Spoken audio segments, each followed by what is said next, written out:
Hello, hello. I'm sorry I'm late. I had some trouble with my so I use two screens on my setup and I'm more comfortable that way. Um I have a very poor eyesight, so I do need a gigantic screen in front of me for me to be able to work efficiently. And the one that I bought, and this is the newest monitor that I have, barely I want to say 2 years old, and it just broke down.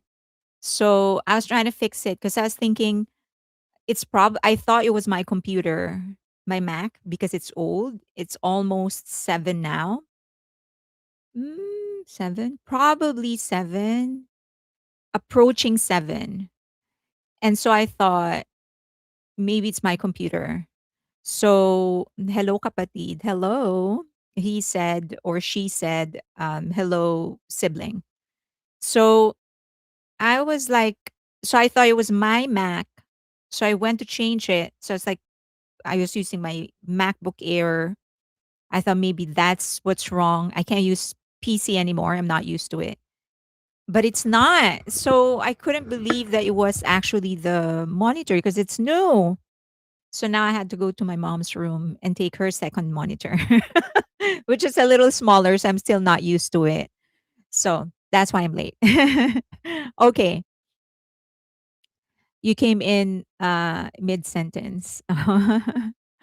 All right. Hello. So, hello, Rob, Leah, Maritz, Angel Star, Andy, Big Night, Sky. Oh, hey, I have news for Vegas people. Group A and Group B and C and D, and the large people. This okay. Brissa. This is actually your first live. Hello, Florida Flamingo.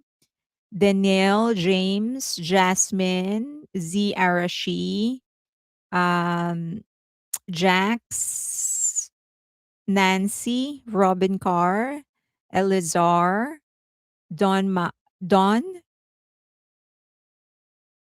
A. Brown, Seda, Angel Star, Ki Inoka, Amy,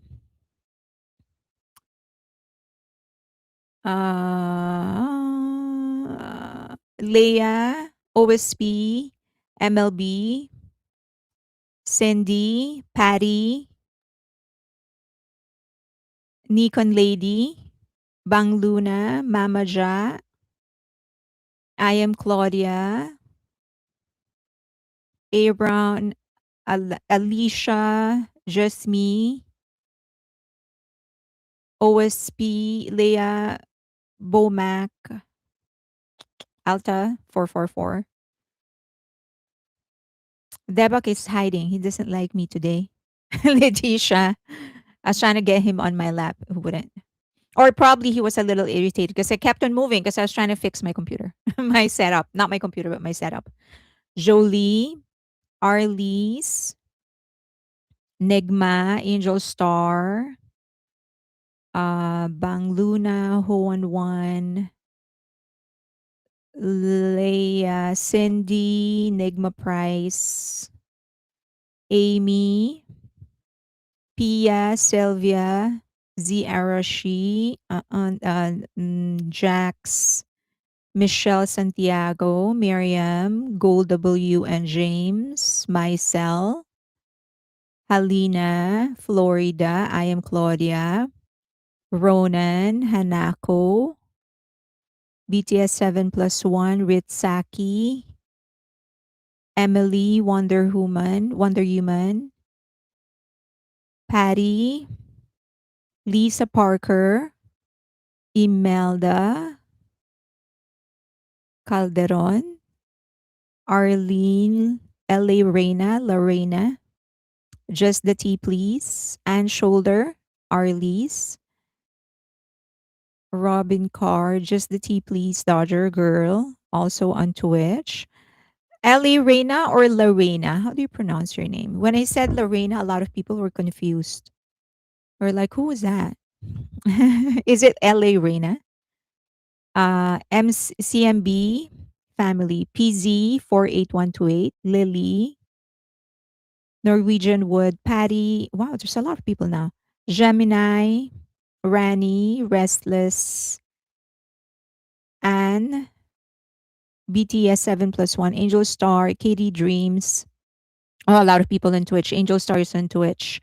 Katie Dreams on Twitch. Susan, Aspen, Elizabeth Besco, Carol Faye, Jewelry, Becky, Lisa Parker, um, Jean Fiddler, Carla Girl, Elazar Linax, Arlise, Norwegian Wood,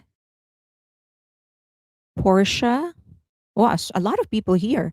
Genova. I mean, some, I'd say there's not a lot of people who say hi and participate in the discussion. I guess a lot of you just like watching, but now there's a lot of people saying hi. Sage, Tickle Lady, Mo9, Linax, Lake Showden, Lara, Miss Kim, Robin Carr, um, LBG, Florida, CMB family. Wow, it's a lot of you. Nicole, Charlotte, Michael, Mihail, um, Lisa, Courtney, Rona, Iris, Curious Harlow, and Dodger Girl on Twitch, Salmart, just me, CDV, Carl,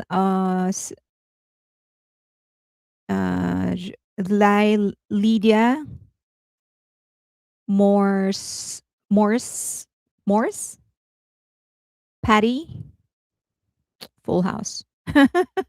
Okay, I think I've said hi to everybody.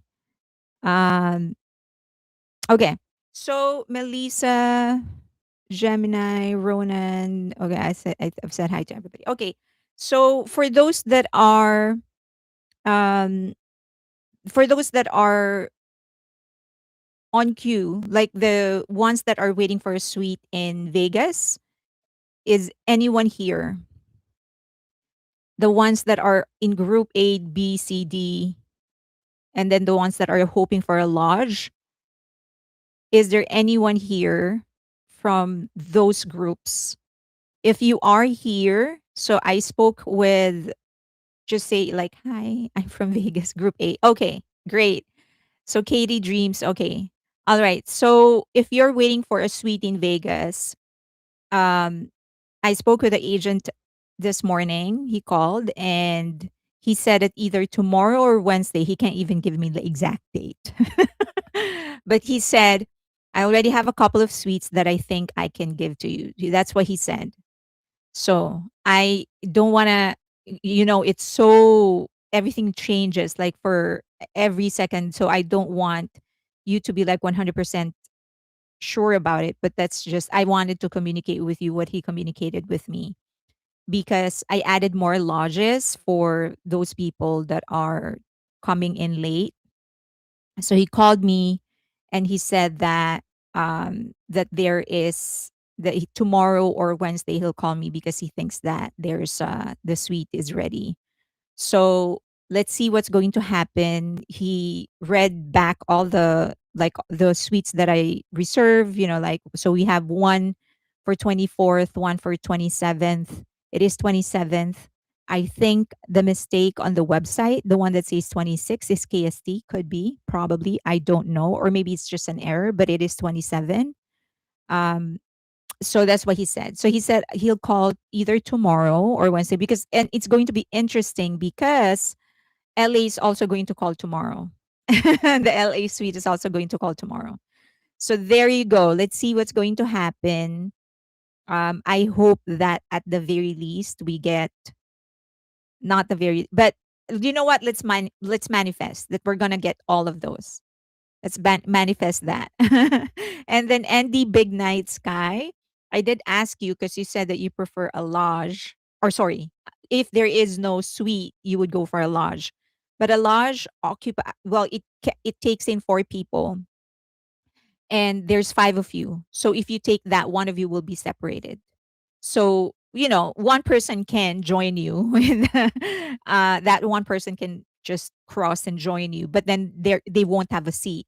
So let me know what you want. I don't know. I haven't been to Discord today because I woke up late by accident. But let me know. Um Chi Town Suite. Okay. So yeah, so LA is tomorrow. The guy will call me tomorrow, and then Vegas tomorrow. So let's manifest that we're gonna get all the suites that we want. Okay. I have work friends. I hope you don't all get stressed out too much about the tickets. Gotta go now. Have fun. Bye, Melissa. Um, so no sitting. We will be dancing all night in our region. Okay, yeah. So I don't see. I mean, those that have joined me in the suite before know that I don't sit. I'm just I'm standing all the time. And like, why will I sit? I want to enjoy the concert. And the reason I actually like being in a suite is that I can move around. I can dance, I can jump and whatever. So if I am in a crowd, of course I have to be respectful of everyone else. So that's part of the reason. And then for those that are asking, like, why get a suite? A lot of people already reserve their tickets and their hotels for Vegas or for wherever it is that they want to go. But they're not sure if they're going to get a ticket. If you get a suite, then you're guaranteed that you're going to have one. So that's part of the reason that they like, some would actually get a suite just to be guaranteed that they won't be wasting their money, the money that they used to reserve for a hotel and for a flight. So that's one. And then the other one is for those that have like medical sensitivities, like s- I know someone has like immune issues. So that person cannot be like in a crowd. So having limited number of people in a suite is better for her because then she's not so exposed. So that's one. And then there's others that have mobility issues. And yes, there are specific areas in, like, especially the newer stadiums, where there are spaces specifically designed for people with mobility issues.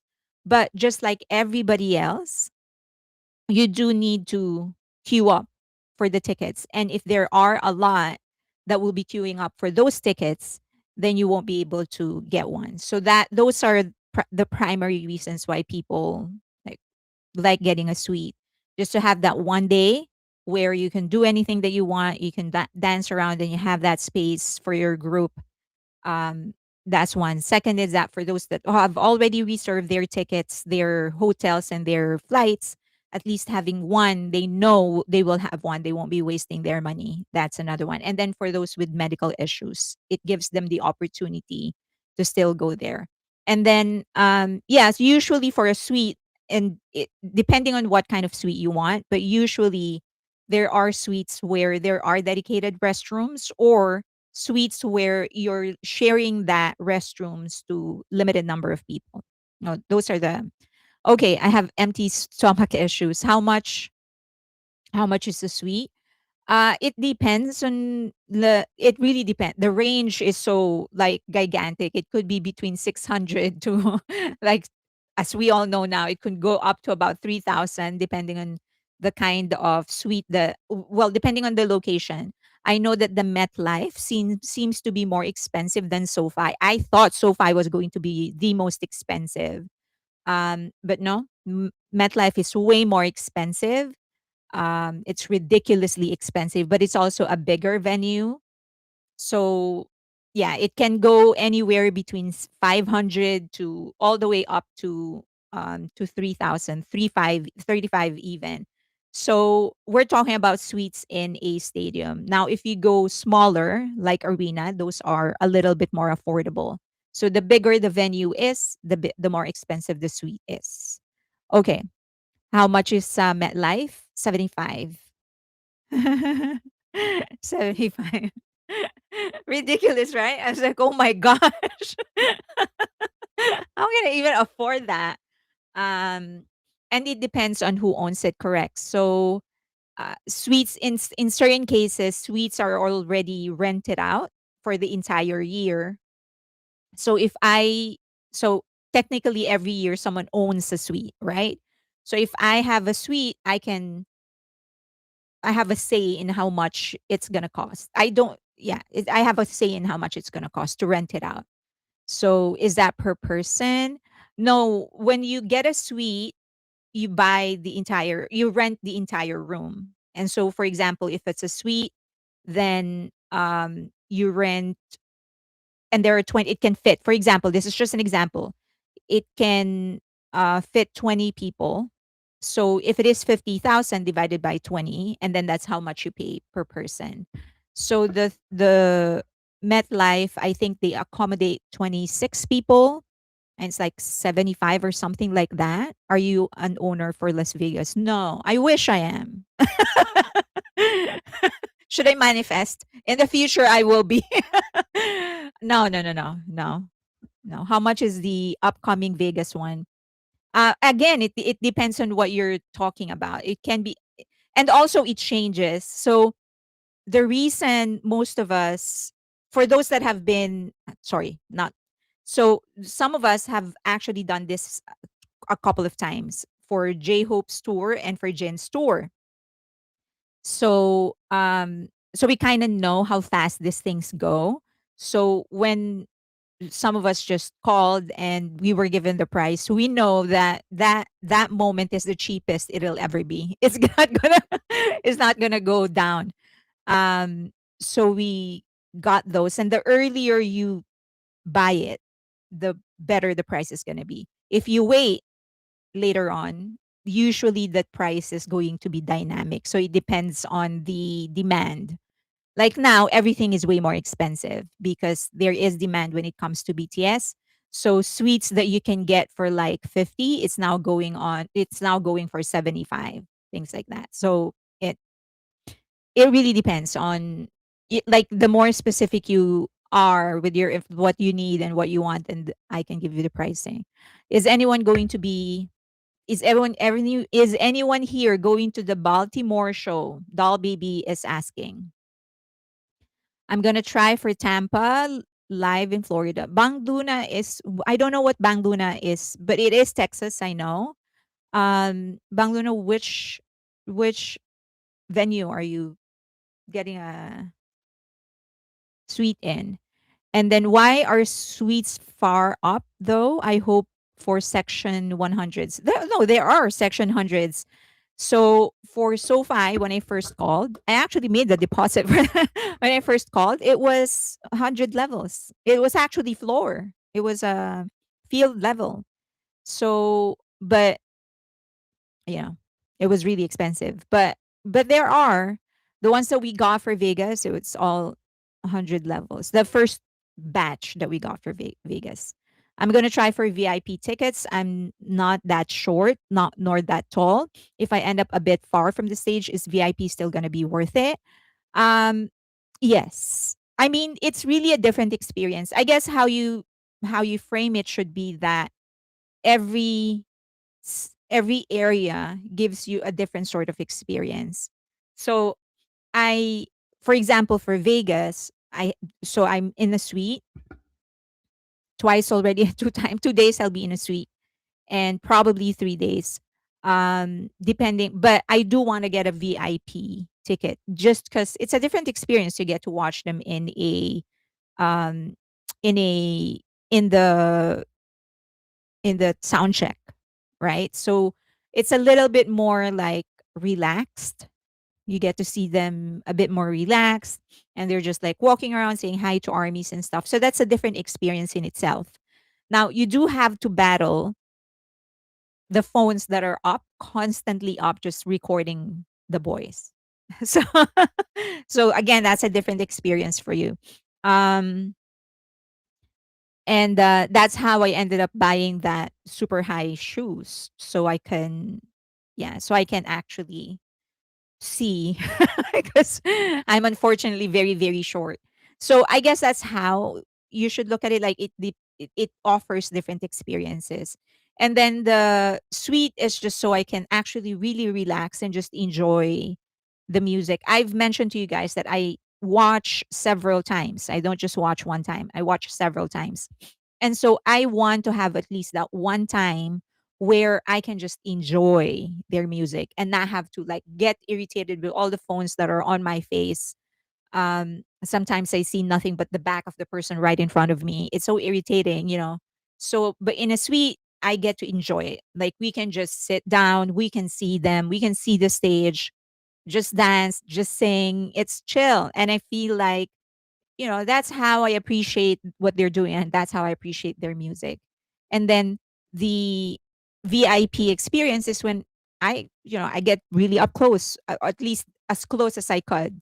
Do I get to enjoy it as much as I do in a suite? No, because I have to battle all of these phones and all of these people, and so there you go. That's how you look at it. It's different tickets, different experiences. Okay, how about Tampa? Someone is organizing in Tampa. I'm in group A for Vegas. I'm just going to hold my breath to see how much the suites or lodge is going to be. I love BTS, but I'm not inclined to sell an organ to see them. Okay, Tampa suites. Someone saying Tampa suites between 200 and 300 sections, same level as the club. Um, so Florida, I think is what I said I'm gonna call for them. So I'll call it Florida. If you need extra person in any city other than Toronto or LA. Robin Carr, Michelle Santiago said. Florida. Okay. So that's for those that are asking about the suite, that's the thing. So right now, for Vegas and for LA, I think we're a day away from knowing whether we're gonna get those suites, the extra suites that we're trying to get. And then I'm gonna help other states once this two settles. Because there's like for Vegas alone, we're trying to get 8 suites in Vegas. And then 3 in LA. So once that's done, I can help others. I should have information for my 23rd second suite tomorrow. Amy said, okay. Well, it's the same. Yeah. So my agent called. I was going to ask about 23rd, the lodge. Is there any video of the suites in Vegas? Yes. So you just need to search, but I think I can show you. But if you go like, there's a lot of people in TikTok posting photos. I'll share with you the suites here. I should get paid by by the venues. Okay, let's see. Okay, so you're seeing what I'm seeing, right? So there are different suites. Like this is the lodge, and we're trying to get 8 of that. So that's how you're seating in a lodge. So you're actually right in front of the suites, the 26 people suite that we're getting. You're right in front of that. That's how it looks like. That's your suite. So it's in increments of 4. There you go. So that's where you don't have a dedicated room though, I don't think. But that's a lodge. I wish Toronto was a day away from knowing. The ticket conversation is genuinely boring. Georgia said she's bored. Okay. So that's a suite that's the lodge. And then there are suites. This is the suite. Yeah, although like more detailed pictures are usually posted by people on TikTok. Um and then club suites. Oh, no picture. So, but on TikTok, you can search, or sometimes there are people that are sharing it on YouTube, on Instagram. But you gotta search for the actual word, like lodge, Allegiant Suite, for example, or Allegiant Lodge, Allegiant Stadium Lodge, or Allegiant Stadium Club Suites, or Allegiant Stadium whatever. Okay. Can we do news? Okay, we can do news. We can actually do BTS first. How's that? How does anyone know how much per person a suite in MetLife and what? So I know that it's like 75. The suite, the of course the best one is about 75. So you divide that by 24, 26, 28. There you go. This ticket conversation is making me more anxious. Okay, let's do let's do BTS. All right, so they are now the let me get this out. Okay, they are now the first group to ever have a to earn 2 million pre-saves on Spotify. So please keep on pre-saving. If you have a paid account and if you have a free account, you can use both and that will count differently. So even if it is a free account, if you pre-save, it counts towards the pre-save counter. So please do that. All right. It is now the most pre-save, but it's just important to note that this is only since Spotify revealed the numbers of pre-save. So it hasn't been long. But since they revealed the number, then BTS has been the most pre-save. What is pre-save? So if you go to Spotify, you can search for BTS ARIRANG and you can pre-save it on Spotify. So it's like you're just waiting for the release. And the seat conversation has my head spinning. Okay, so please do that. We know that they're going heavy in promotions on Apple Music, which is a good sign from based well, just that's just my opinion. But don't ignore Spotify as well. If you are in Spotify, please pre-save. Go to Spotify, search for Arirang, and you will be able to pre-save everything. Okay, so this was their announcement in Apple Music. Um, Okay, so Seda is reminding everybody that there was a post that some pre-saves did not save. So go back to check that it is actually saved. Okay, so go back and check that it is saved because there were reports that their pre-saves didn't work. Now, it seems that at least people are saying that this is the cover. I'm not sure if this is the cover of the CD of their album, but it's faint. Looks like it was like from 1800 or something like that. But it looks like they are in a suite, which is in a suit, which is something that they mentioned during the pre-live, no, their live stream, that they wanted to try something. They wanted to try wearing a suit. Now, people are speculating that they are recreating this photo. So I think this is a well told story already on X, on Facebook, that there is these 7 Korean students in Howard University, who at that time did not speak a word of English. But this is um this is a story. So they were Koreans studying in Howard University, and they stole like some money or something. But what they ended up doing was that they sort of spent those money just traveling, going to different places in the US. And when they finally run out of money, and these are the 7 students, and when they finally run out of money, they asked the Japanese embassy to help them call the Korean embassy. Okay. And so the Korean embassy guy, I forget the name of the Korean embassy, the ambassador, sort of felt some sort of an affinity towards them because he also, like them, run away from his home and sought a better life in the US. So he helped them. He raised money for them so that they can stay in the US. And unfortunately, there wasn't a lot of like tracks. They weren't able to follow what happened to the 7 guys. But there was this one incident, or at least a time, when the 7 guys were partying, I guess, with some of American students in Howard University because they were welcomed or something like that. And they were being asked to sing because it's a party, so they were having fun. And so they ended up singing Arirang.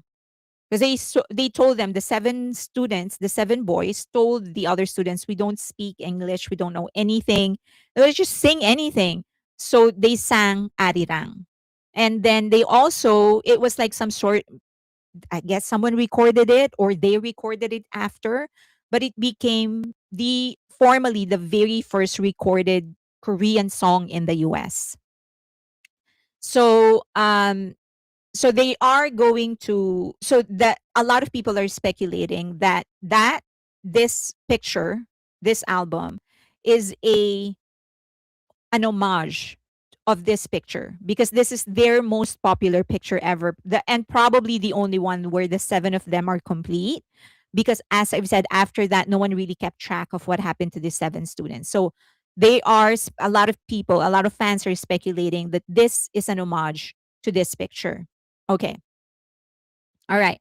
So now another news is that they are, it leaked but I guess since Big Hit actually released a statement, then I guess it's official now.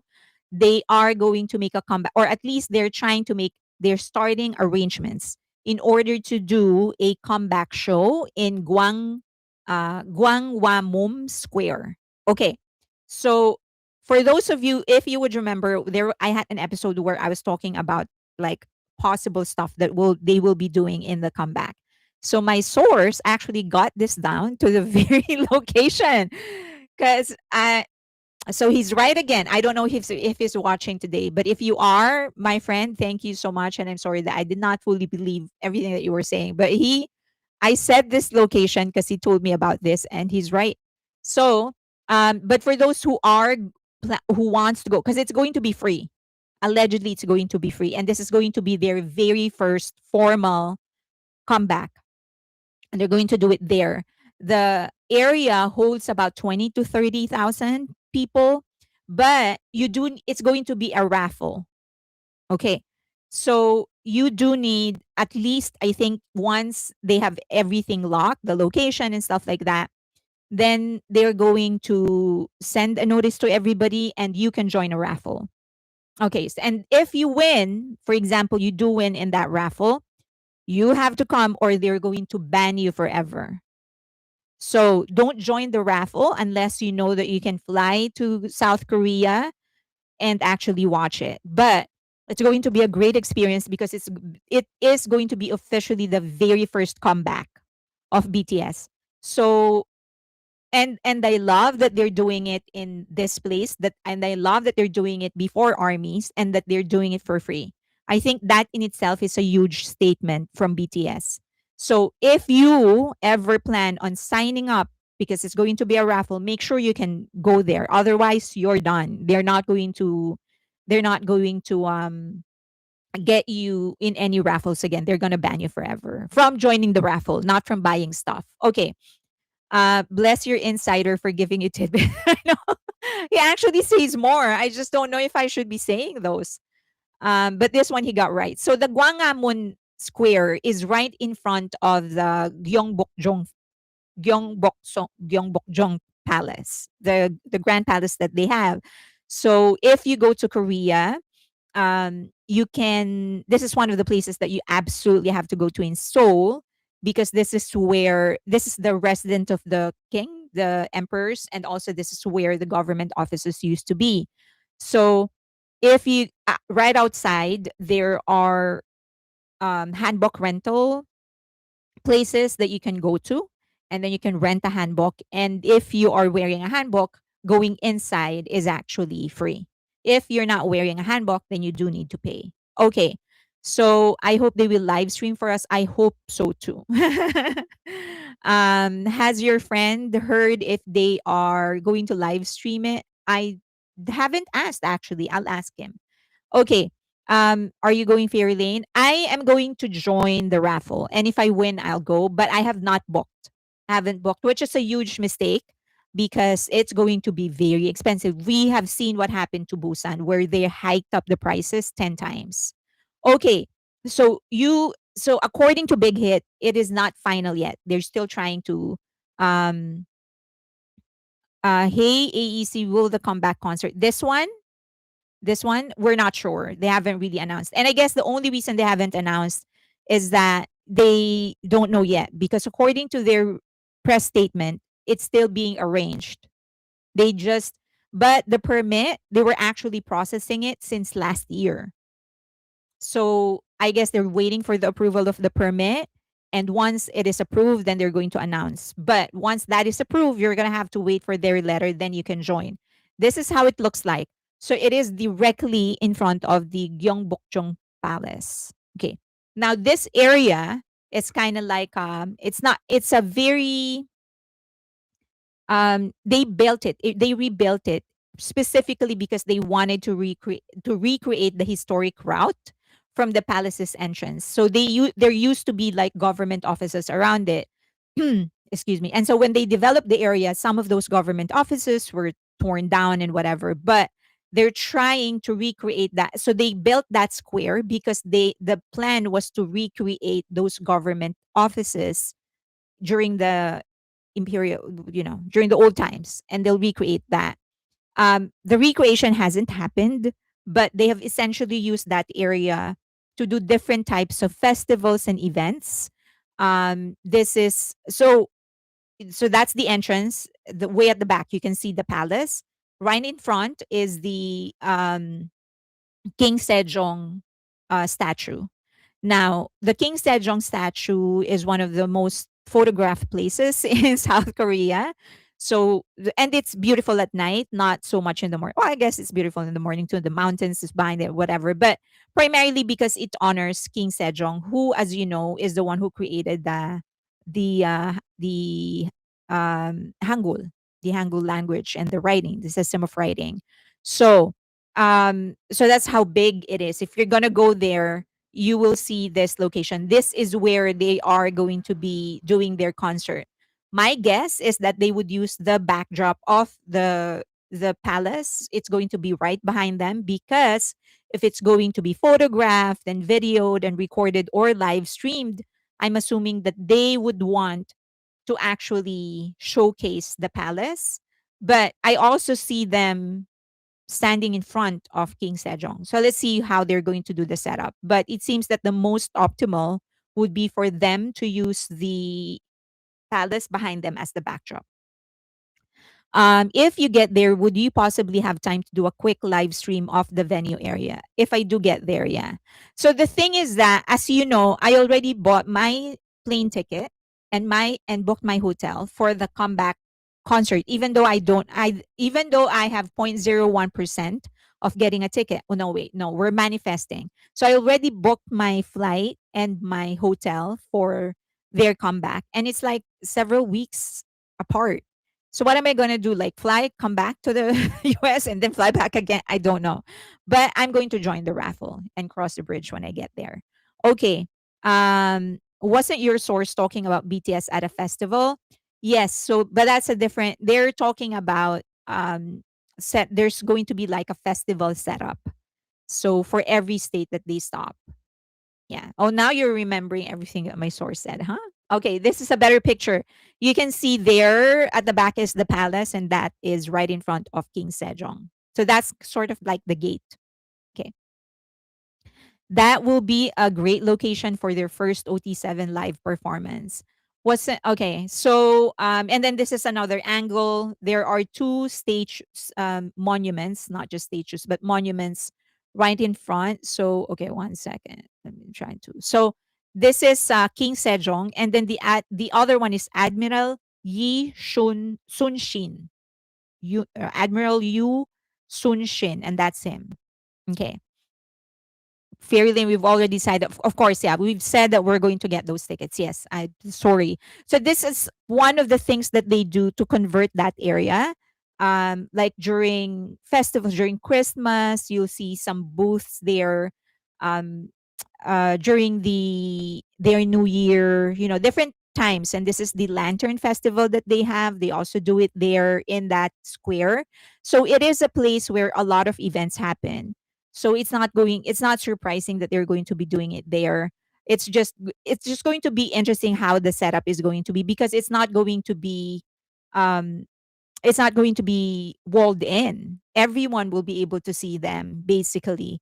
Although, of course, they're going to fence out specific area. So, um, Ate, how can my daughter and I join you? OSP, you're gonna have to join Patreon and then go to Discord. Or if you want to go to Patreon and then message me there. Okay, there are a lot of activities in there are a lot of activities in that area. Yeah. It's one of like it's a bustling area. So but also a historic one. So I'm not surprised that they are actually doing it there. So this is another installation that they did there in that area. So I think as they do and reveal all of these activities in that they are going to be doing for their comeback, just want to highlight and appreciate that no one has done this before. Like there have been a lot of acts that have made some mark in the US, and I'm not just talking K-pop, right? Even acts from other countries, they that have actually like done great in their career in the US and Europe and in other parts of Asia. But barely, I'm not saying no one has, but barely anyone has actually made such a conscious effort to highlight and feature some of the great places in their own country, right? Because they have done this is not the first time that they're doing it. They've done uh they actually did their a music video, sorry, a live performance in the Gyeongbokgung Palace, like inside the palace. They did that. They were the very first ones to do that. And then they did a performance in the National Museum when they did the graduation special for YouTube. The bridge, the Han River, all of those places that well, they're so beautiful. That's one, and they are worth visiting. They have made this conscious effort that they're going to perform in these areas and display the beauty of their own country. So, and it's not that they are the only ones who've managed to book a an interview or a feature in Western shows. There have been others, but the mere fact that they are the ones that are consciously using these locations for their music videos and their performances, I think that is a sign of their commitment to their own country and how proud they are of their own identity. So it's it just dawned on me that they're making all of these efforts, to highlight their own country. And there are other acts who could have done the same thing, but they're not doing it. They never did it. So, so yeah, that's the consistency of them doing it. Um, it's worth recognizing. It's worth recognizing. I'm not just talking about Koreans, but just even other Asians who have made considerable mark in other countries, specifically in the West. No one has done this with this consistency. Like other acts would say, "Oh, they've worn hanbok or but they feature their Korean identity. They feature Korea with much more substance. So it's not just aesthetics. It's not just because their handbook is beautiful, my God. But it's not just that. It's not just their beauty products. It's not just because they speak the language. It's actually them making an effort to highlight the substance of their own country, their history, their culture. So Korea could not have a better representative than BTS. Okay, my dog is here and he's now like, I'm ready. Oh, do you want to come here, Deba? Nope, he's not ready. Okay. All right. So I hope that we recognize that. Now let's shift to something. This is the vinyl, which sold out even before I could get to my computer. I was out the day that it was released, and then I had to do some errands in the morning. When I got back in the afternoon to buy, everything was sold out. So this is their vinyl colors. Now there are some armies that are pushing for a project for armies to show up in the color of their bias. Okay. So that's what they are proposing. And they're encouraging people to actually do that, encouraging other armies, show up wearing the color of your bias. We have color pictures now. So um I don't know what's up with Deba. So so I when I heard about that, so my initial thought, not sure that is a good idea. Not sure. So this is my initial thought. I was like, I really don't have a bias. It really depends. It really depends. Whoever is the one who's doing a solo activity, that's my bias. Quite honestly. Now, if everyone is active, whoever is on screen is my bias. So it's going to drive me nuts. However, okay. So I was like, how can I do this? So maybe since I'm going to be attending multiple shows, I said, why don't I um why don't I just go to I go to a concert wearing one color. So different colors in the different concerts that I'll be attending. So Vegas itself, that's already three.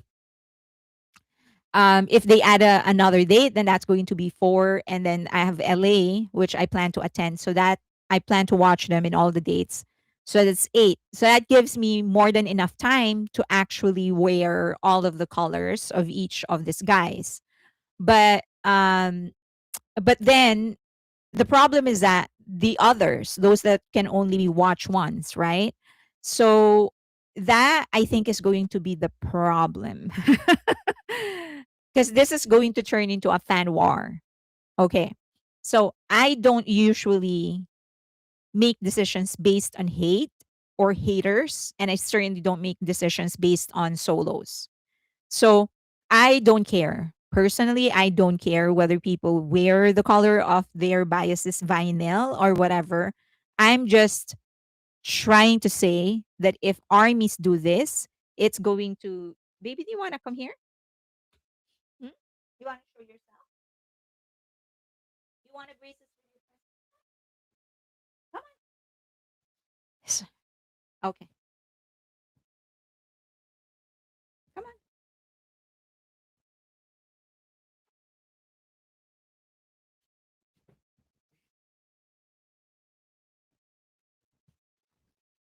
He's here. Hi. Hi. Hi. Hi.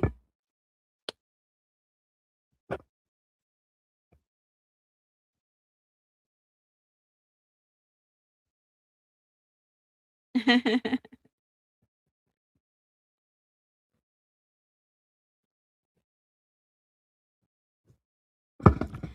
Okay, so at least you know where I stand. If I ever do this, since I'm going to be attending more than I definitely will be attending at least 7 shows, then I can wear one of the colors each day. But um and then one day where I just wear purple. Okay, so and then the other thing is that as someone actually mentioned it, that orchid is a little bit it's a little bit like purple. So it's going to be, I guess, understood as a color of Jungkook instead of being a color of BTS. But I do initially I was planning on just doing purple for all of the shows that I'll be attending. But if I ever do this, I'll wear one color for each day that I am attending. But for those of you, just be conscious, just be aware that that's a possibility that this is going to turn into a fan war. But as I've mentioned to everybody, I don't make decisions for haters or for toxic solos or for shippers. So if you want to wear the color of your bias, I don't think you owe anybody any kind of explanation. You want to do it, you just go ahead and do it. Um, so that's just me trying to make you aware of the consequences, not really the consequences, but of how others may spin your what you're about to do. But at the end of the day, I don't believe in making decisions based on haters or toxic armies. Could this create a divide among armies? Well, that's what I just mentioned. It certainly will be used by shippers, by shippers and by sorry, not ship, yeah, but by shippers and by solos. Could just wear black, neutral. That actor saying hi to you. I'm just gonna wear all the colors, if or purple, or do what SRS said and wear red and white. Would be clear, will be white though. This, yeah. So Suga is going to be white, cream, and then yeah, dressing like a super tuna. So if you wear clear, you're a Suga. Okay, I was just planning on wearing like purple all throughout. Oh wait, well, why did I close that? Okay. Um, I love them all dearly. I do have two biases, JK and Suga, for deep emotional reasons, but the rest wreck me constantly. Okay. So just be aware of that. And then those that are, oh, I'll mention it, but we do are I'm planning to do a project for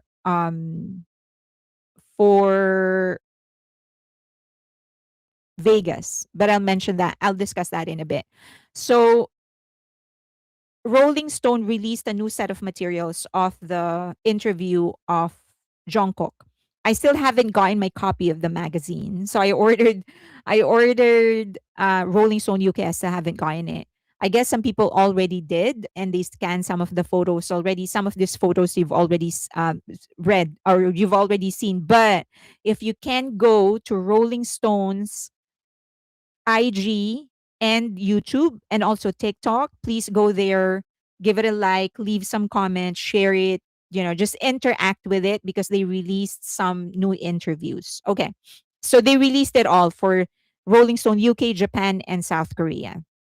And then here are some of the pictures. This is your emotional support pictures. And some of it you've already seen, but this is a scan, high res scan of some of the pictures of Jungkook. This is not all of them. This is just some of them.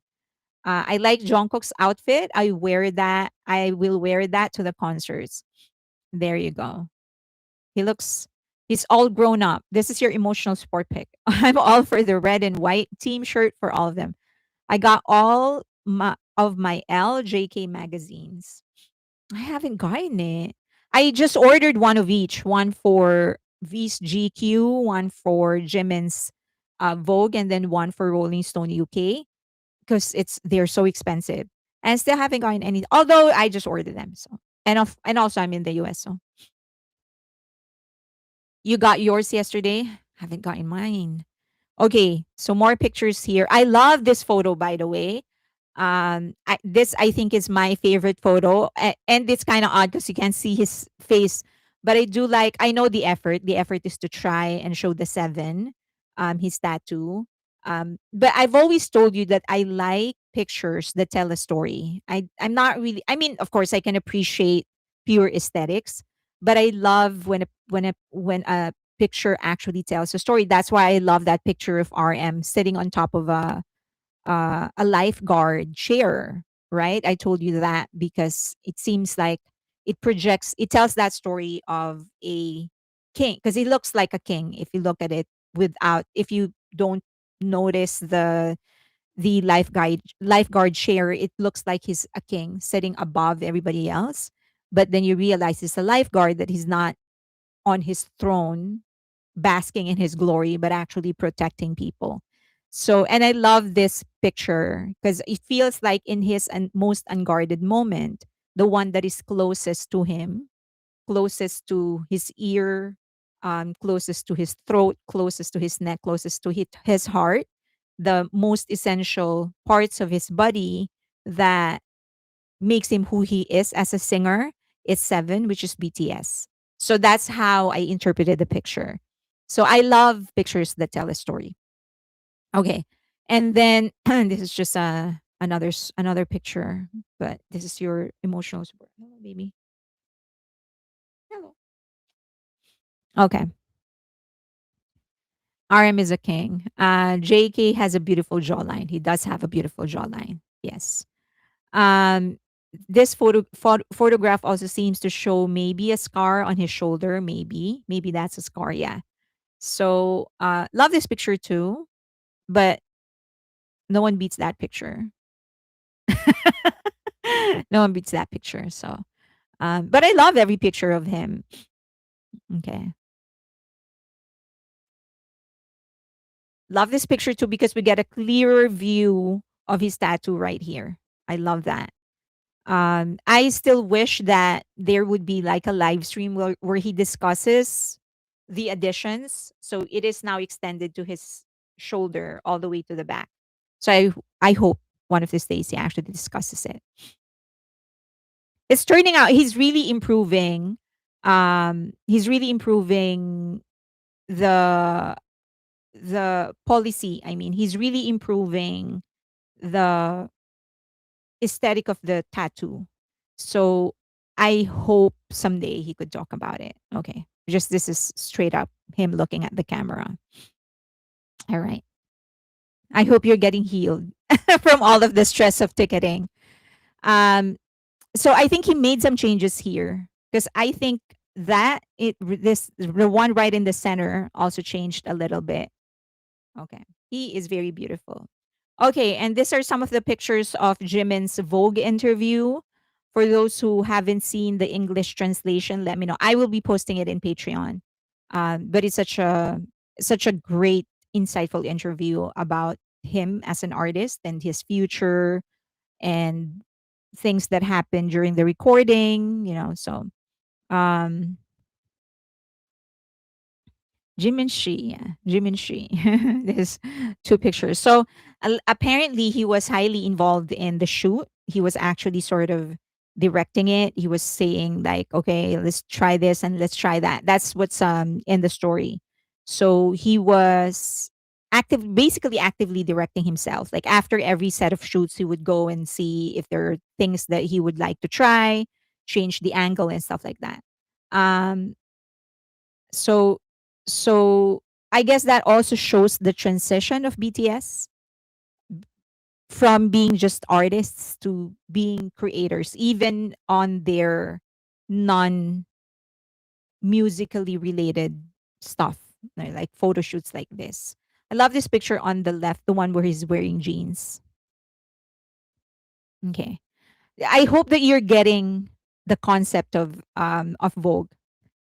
So and also there he was pretty in the interview, he was pretty straightforward about his style or the style that he likes, which kind of explains why he chose um, Vogue. And we kind of know this already. He said that he really doesn't like flair.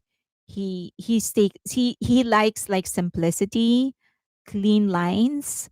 He likes just the most basic of basics. Sorry, I heard something. Um, little print, na little, yeah, I guess like a modern day. It so okay. So going back to what he was saying, so he said that he likes simplicity. He doesn't really like flair when it comes to his style. Like he's pretty basic in anything that he wears. Because he believes that at the essence of every person or the essence of every artist, for it to be fully appreciated, you have to go back to the substance and not the form. And so, which is what Christian Dior is like. And so, more than this being a prince like kind of concept, it's actually more like the unprince side of a prince. Does that make sense? So, this is the human side of the prince.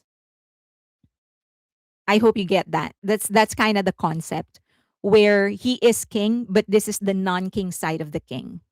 And this is the substance of the king. So he's a prince, but this is the non-prince side of the prince. Him as an artist, him as a human being. Okay. I hope that makes sense to you. Okay. So here's some more pictures. I think this is probably the picture that I love the most. Yeah, I super love this picture. Primarily because I love blue. That is my favorite color. But just like I told you, I love pictures that tell a story. And I love that instead of him in a cape sitting in a throne or basking in his, like, in a veranda or something. He's actually just in a corner surrounded by simplicity, which is white. It kind of makes you see. And then he has a cape on, but he also is just wearing jeans, just plainly looking at the camera, not really doing anything. So you kind of see Jimin in his like his simplest form, his in his simplicity, basically, in his most basic form. You see him as a human being rather than as a king or as a prince. So love how they were able to frame that. Okay. So our pictures of him, blue is Jimin's favorite color. Same here for Lane. They look they look fabulous in blue. Yeah. Okay, and then, oh, I love this picture too. I love this picture, but that's still my favorite picture. Him in the corner. Um, there are so many people, like people who've worked with Jimin, who's mentioned that when Jimin is not, like, being at, like, when he's serious and he's just quiet and looking at people, he's very intimidating. So that is the look that you're gonna get from him. This is your favorite outfit? Okay. And then I think this is the last picture, but a dashing debonair. Okay. That's it for oh, sorry, this is one last. So this is for Vogue. I love the makeup artist, by the way. Love whoever it is that made him, who was the makeup artist for this session. I hope he does Jimin's makeup again. And then we go to Te in GQ. Um,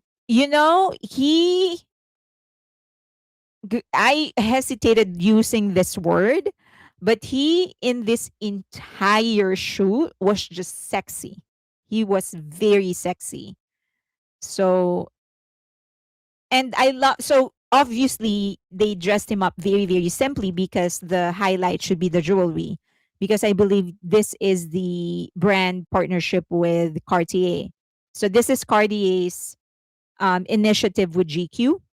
So he was, so for those that are asking, like, why is he dressed plainly, like it's just a shirt or something? Because the highlight should be the jewelries. So, but in this entire shoot he was just super sexy. And I love the jewelries. I mean, if I have the money I would buy those, but I don't. My money is in going to go to their concerts. Like this one, it's just plain white and black, and it's just a sleeveless tank top. It's like a tank top, but because the highlight should be the jewelry. So, and also, like, V has the face that allows you to just do to him whatever you want in terms of makeup, and he still looks gorgeous. Okay. Fashion YouTuber Gosh, that V inhabits fashion. Yeah. Yeah, he's there. Like, look at that. Look at that shoulder, that chest. Breathtaking. Yeah, yeah. Obviously. I call this the Thanos shot because the other he feels like he was going to get the stones on his hand. Do you want to go down? You want to go down? Okay. More. And then this is one of the covers. I think he has 6 covers. I ordered one for each. Okay. He looks like a vampire here. I'm sorry, but very Edward Cullen. Outlets are great. Okay. I don't even see the jewelry. All I see is me. Don't say that. You're defeating the purpose. Okay. Here, like, it's so simple, right? Like, just white shirt, but because the highlight is supposed to be the jewelry. And also he's very creative with his poses to highlight the jewelries. And this is the shot, I think. Well, not this one specifically, but this is like, you want to go down? That drove people crazy. Okay. And here, so sorry, very, very vampire. He's like about to sire 100 vampires or something. More of his GQ.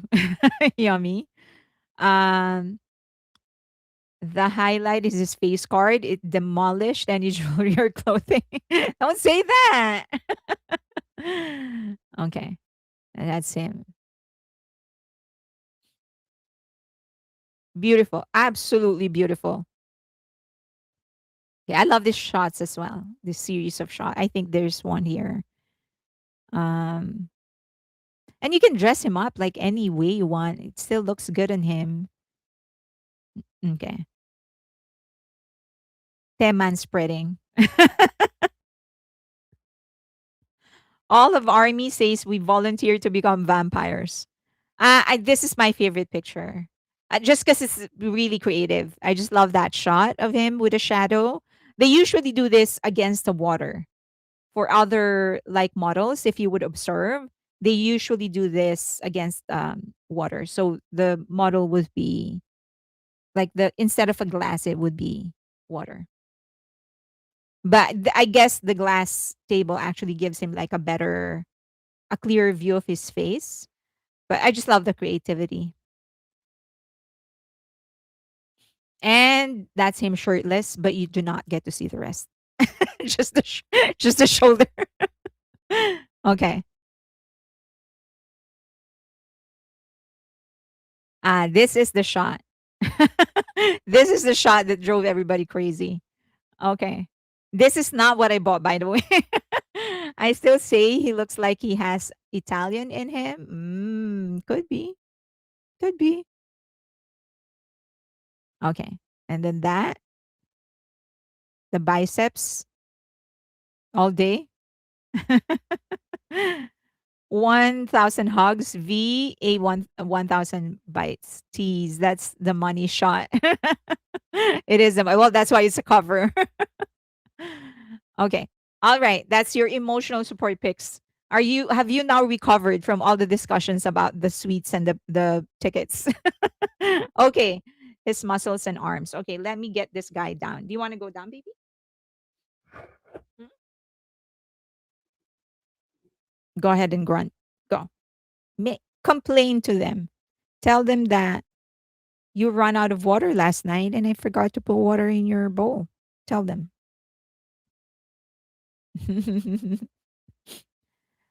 You got a lot of army drooling. Where is the clean? Okay. You say hi. You say bye bye. Say bye.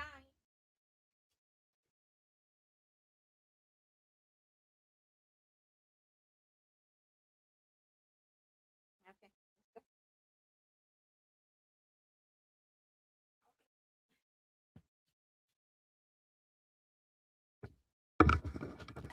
BTS may make a statement, sure. Okay, so let's discuss this. Someone said, not this idiot. This is actually, I decided I was going to talk about this because it offers a very important lesson to armies. What this case has now sort of highlighted is something very important that we should take note of as we try and like just concentrate on hyping BTS. The strategies that she used and the strategies that Tag PR allegedly used is something that we should actually be doing. Okay, so Min Heejin posted, this guy Matt is a lawyer from the US. And she said, in her post, she said, thanks so much, Matt. Had a chance to meet in Seoul with a lawyer who's currently handling lawsuits in the US to uncover what Tag PR has really been up to. Hearing directly how artists in the US are responding was super helpful. Pieces are starting to come together more soon. That is what Min Heejin said in her post. Okay. So, um, for us to understand what this hullabaloo is all about, we have to start from where it began. And it began with Justin Baldoni and Blake Lively. So I'm sure that many of you have heard of the lawsuit between these two. Lively is suing Justin Baldoni for sexual harassment, unfriendly work environment during This Is Us, the shoot. Okay. Now, I have no dog in this fight. So I I'm not taking sides on either. I don't know. I I just have no invest. I'm not invested in this case. I guess that's the bottom line. I'm not invested. I have no dog in this fight. So more than talking about their actual case, I'm going to talk about the involvement, how Tag PR actually got involved in this entire thing. Yes, it's still ongoing. The case is still ongoing. Okay. So Blake Lively accused Justin Baldoni of different cases. Now, Blake Lively excuse me, Justin Baldoni, so I think for like a day, everyone was talking about, oh, just Blake Lively suing this guy and whatever. And then I guess Justin Baldoni decided, okay, I'm going to hire a crisis PR company. Okay. So in the US, PR is very important, especially for celebrities, for companies. This is not a lot of people actually appreciate the importance of a PR company, but they're very, very important. They can make or break a career. Okay. Well, I guess but they influence the career of a lot of groups. Okay. So this is on the left is Melissa Nathan, and she is one of the more popular publicists in Hollywood. And then on the other side is Jennifer Abel or Abel, and she's also a publicist. Okay, so they work together. But the founder of Tag PR is Melissa Nathan, and she's damn good at her job. So if she wants to highlight something, she will be able to highlight it. If she's taking care of a new client, of a new celebrity, she can get the attention of the media to highlight this celebrity. She's good at what she does. Okay, that's the bottom line. Okay. So now after so Justin Baldoni hired Tag PR to handle his PR. So he wants crisis management because the narrative that was being highlighted was on the side of Blake Lively. So it's her voice that's being heard by the media, by online chatter. And Melissa Nathan and Tag PR's job is to shift the narrative to in favor of Justin Baldoni. Okay. So so Justin Baldoni hired them. And now Blake Lively is saying that in the process of you doing PR for Justin Baldoni, you actually smeared my name. And that's why she sued Justin Baldoni with Tag PR. So Tag PR is included in her lawsuit. She alleges that they did several things that affected her reputation, that it wasn't just about PR, but it actually affected her reputation, which is her living. Okay, so one of that would be scenario planning. And that scenario planning included a very clear plan to bury to bury the negative stories about Baldoni and amplify the negative narratives about Blake Lively. So that was the objective.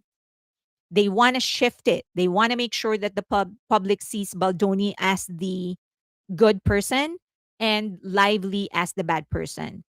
Again, during that time, it was the opposite. It was Lively who was being viewed as the victim and as the courageous person that is going against a man.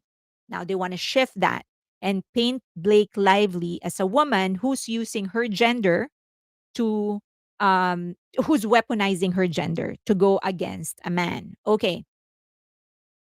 Now, these are the specific things that Melissa Nathan and Tag PR allegedly did. They created inauthentic social media activity that would be number one, untraceable in efforts, meaning whoever those people are that are posting negative stuff about Justin Baldoni, it won't be traced to anybody. Next, they started threads in different forums like Reddit, Quora, and those threads actually feature theories about Blake Lively and how she is a snob or a B word, or how unprofessional she was, how she puts down people, how she was unfriendly to reporters, how she was very B word during an interview, stuff like that. And then she also accused them of using digital armies. Okay, digital armies are people that are it as a living. They would post negative stuff or positive stuff about people depending on who's paying them. So that's their job. Usually a person would have like 1,000 accounts, social media accounts, or maybe even more, 1,000, 5,000 accounts, social media accounts. They have accounts in forums and um, the YouTube so that they can leave comments. So, for example, you can pay this, and they are usually a group. Like, for example, a group of 100 people will have 5,000 different accounts each. So if you hire them, right, 5,000 times 100, those are the amount of comments that they will leave in your favor or against the person that you are smearing or fighting, whatever the case may be. And then they will post multiple times a day. So if I have 5,000 account, I just post like 5 times a day. That's 25,000 comments, 25,000 likes, 25,000 reports. So, and they are primarily untraceable because they're located in countries like I don't know, Zimbabwe or whatever. So they have a digital army. And this guy, Jed Wallace, is known for actually operating digital armies. So if you commission him, you have access to his digital army. So if he has, so for example, as I've said, if I have 5,000 accounts, I post 5,000 a day, and then there are 100 of us. So you compute that. Those are the amount of comments and likes and posts that you will see for you or against anybody, depending on what you're trying to do. Okay. So um, through the digital army, which you cannot trace, you don't know who they are and where they were able to shift the narrative towards shining a spotlight on Blake Lively and Ryan Reynolds on different social media. So, any celebrity in whatever in Hollywood or in South Korea or any parts of the world, of course, they're not squeaky clean. You'll always find something against them. I guess that is true for anybody. If you dig deep enough, you'll find some skeletons in the closet, right? Like all of us have that. Or if you can't find any skeletons in the closet, then you can probably reframe a very minute issue and turn it into something big. For example, if a celebrity, I don't know, like is going through something difficult in their life. You see them walking in the street and you say hi to them and they don't respond. Or you ask for a picture, they say no, you insist and they snap at you because they really are in a bad place in their life. You can amplify that and say, oh, look at this incident. I was asking politely. All the least that she could have done is also said no politely, but no, she snapped at me or whatever. But that is just an example on how a single encounter can be amplified and make that one encounter a representative of the identity of the person. Okay, so that's what they did. What they did was take the relationship of Blake Lively and Ryan Reynolds as a whole and point different instances that is sus, as they call it. Like, oh, look at what they did here. Look at how they played this game or whatever. So, specifically for Ryan Reynolds, what was being pinned against him, although he's not even involved supposedly in this case, what was being pinned against him was his role, Deadpool. Okay. So initially, Deadpool was being killed by the studio. They didn't want to make it. They shot, I think, um like a trailer of the movie, and the trailer was presented to the studio who owns the rights to it, and the studio said, "Nah, we don't think it's gonna work." So what Ryan Reynolds, and this is going to be an incomplete story, but what Ryan Reynolds did was get a copy of that trailer and leaked it to the public. And the public was so excited about Deadpool. And so then he went to the studio and said, "Look, they want it. You're going to make money from it." So the studio gave it a green light, and they were able to make a movie. And so they're framing that move of Ryan Reynolds as a manipulative one. Okay. So that's an example. And then decided to do that, many times over. Like they would pick an incident, and depending on how you look at it, they will frame it negatively, they would frame it positively. Okay.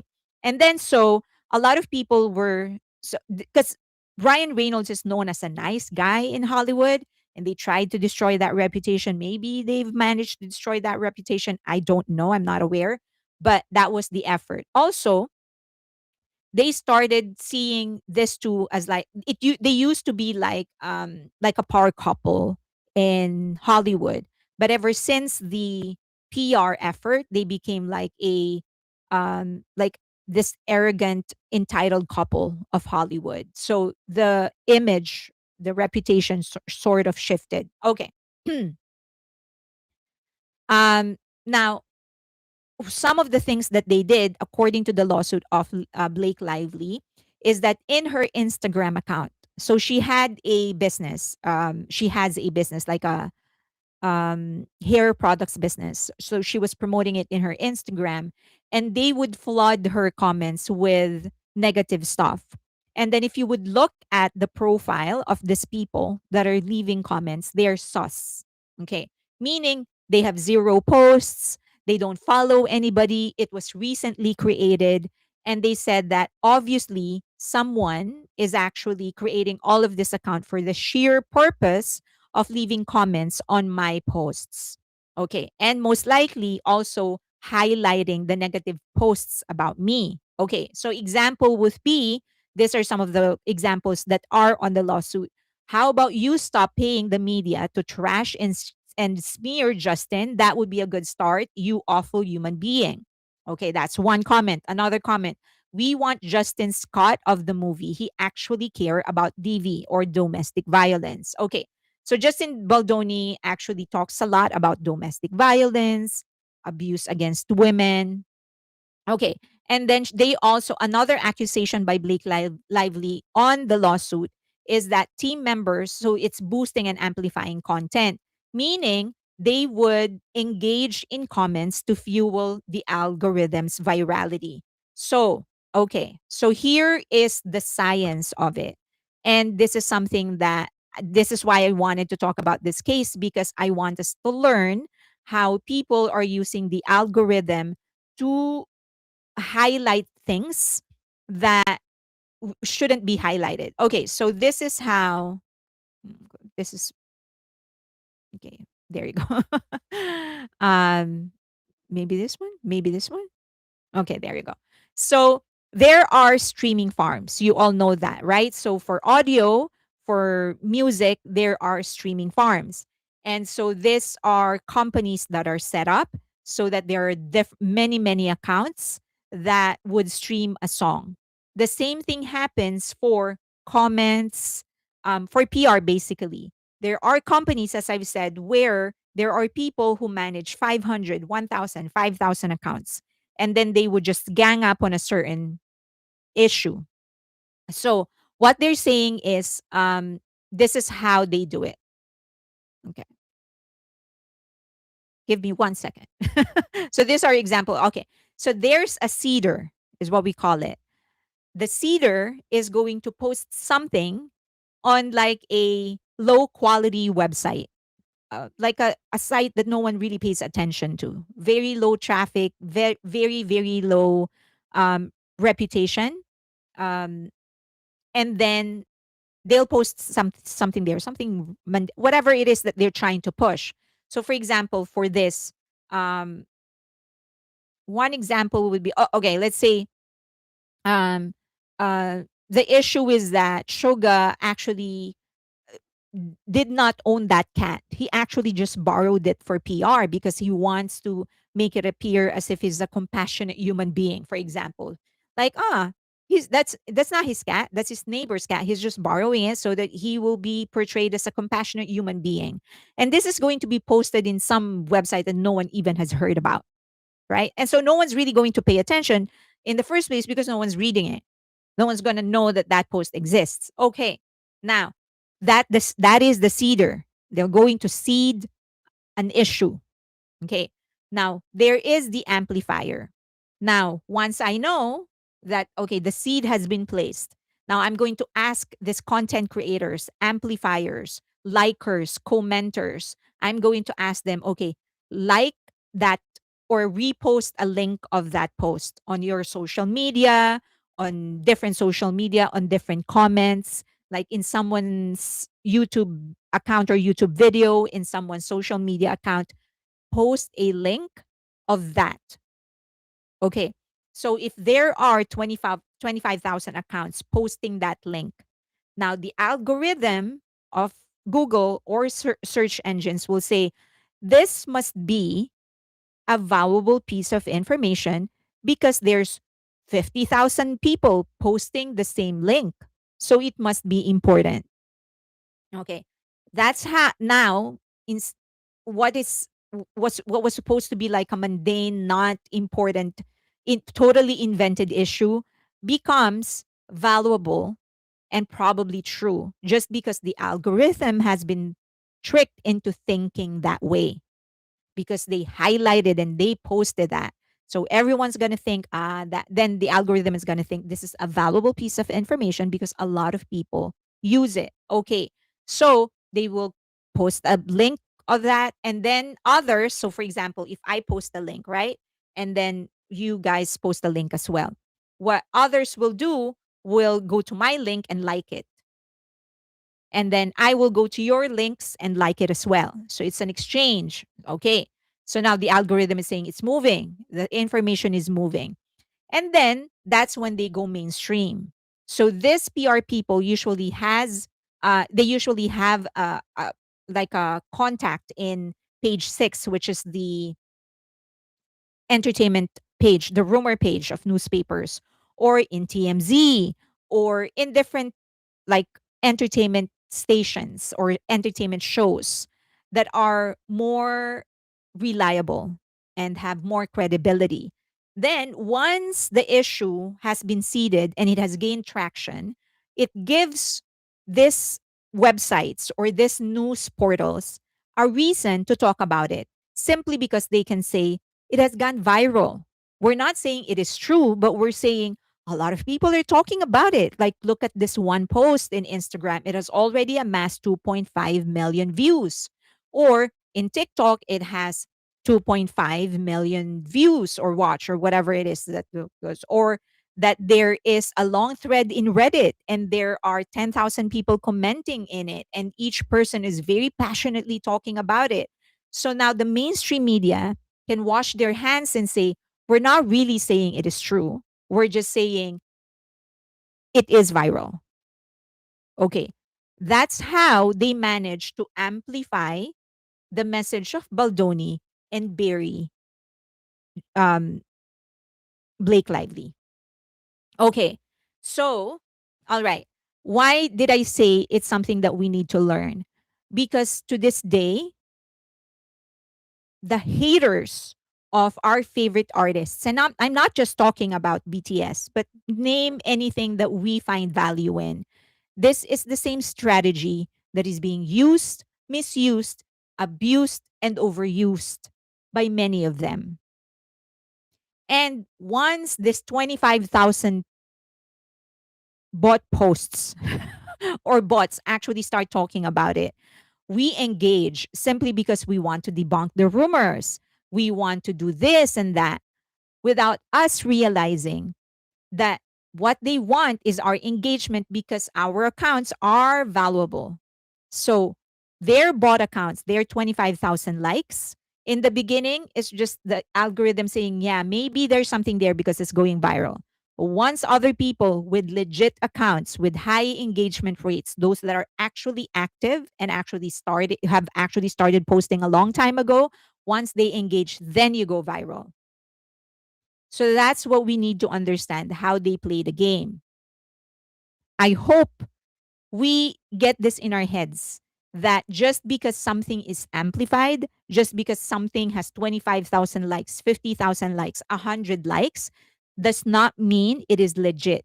Most likely, third of that are bots, and they are operated by someone like Jade.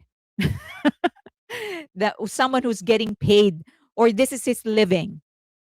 Okay.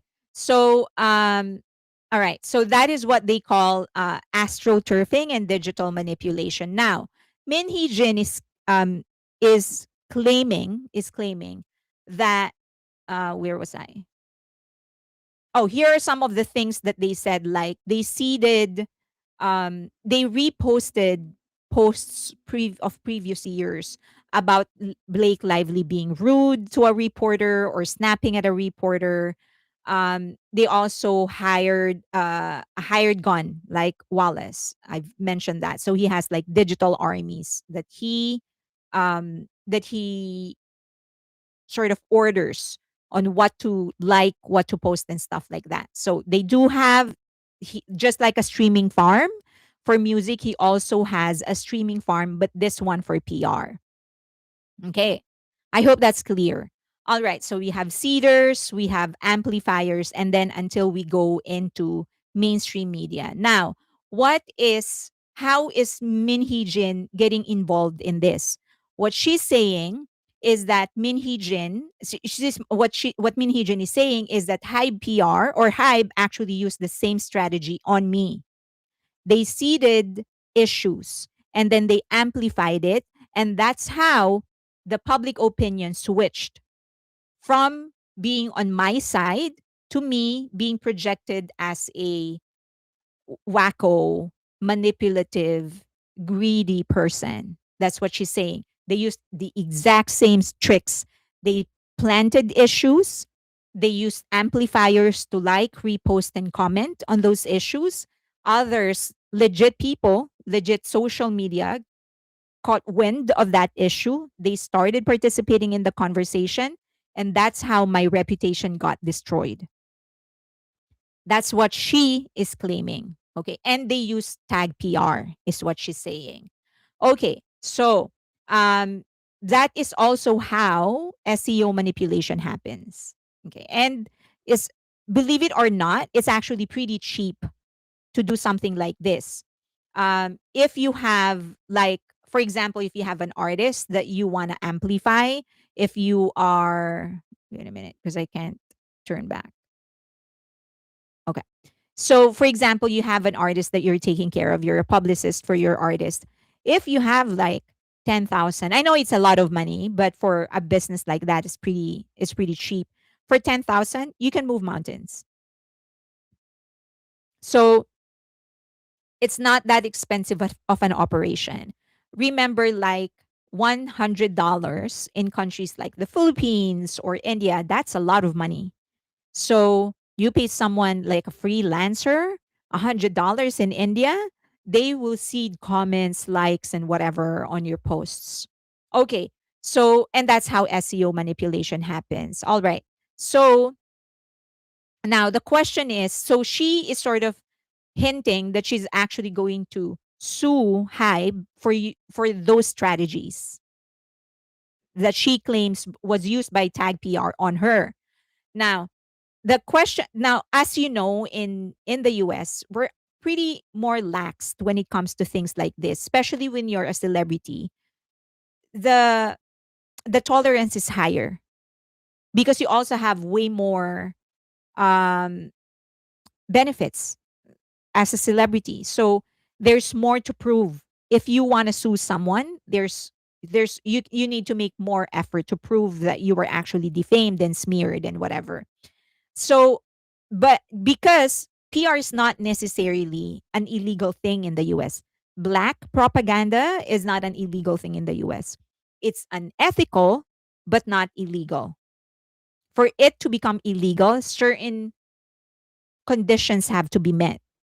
You have to suffer economic losses, and you have to link your economic losses specifically to that campaign. Okay. So that's a very high standard. And then the other thing is that there is the jurisdiction. If she is claiming that Tag PR did this in the US, then the case has to be heard in the US because that's where the crime happened, in the US. Now, she can debate it. She can say, oh, it's all over, because when it comes to social media, there are no boundaries.